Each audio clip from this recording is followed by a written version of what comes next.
సాయం సంధ్యవేళలో నీలిమేఘశ్యాముడు లోతైన చింతనలో మునిగిపోయాడు.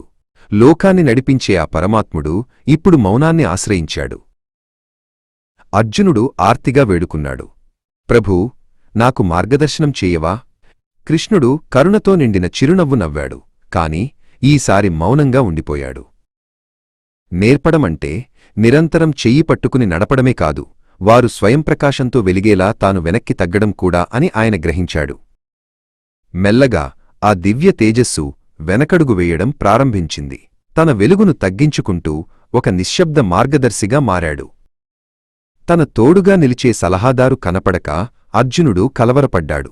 ఆ శూన్యంలోనే తనను తాను మలుచుకోవాలనే పరమార్థాన్ని వెతుక్కోసాగాడు.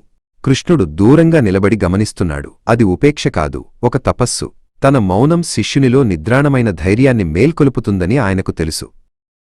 చివరకు అర్జునుని చేతులు వణకడం మానేశాయి. చూపు స్థిరపడింది. సహాయం కోసం ఎదురుచూడటం మాని తన సంకల్పాన్ని తనే నిరూపించుకున్నాడు. గురువు వెనక్కి తగ్గడమంటే వదిలేయడం కాదు, అది శిష్యునికి ఇచ్చే స్వేచ్ఛ. ఆ స్వేచ్ఛలోనే అర్జునుడు తన జీవిత యుద్ధాన్ని జయించే శక్తిని పొందాడు. కృష్ణుడు ఇప్పుడు పరమశాంత స్థితిలో ధ్యానముద్రలో ఉన్నాడు. బాధ్యతను పంచడం ద్వారా ఆయన తన దివ్యత్వాన్ని మరో స్థాయిలో ఆవిష్కరించాడు. నిజమైన మార్గదర్శకత్వం ఇతరులను స్వతంత్రులను చేస్తుంది. మౌనం కొన్నిసార్లు మాటల కంటే గంభీరంగా బోధిస్తుంది. వదిలిపెట్టడమే నాయకత్వంలో అత్యున్నత శిఖరం.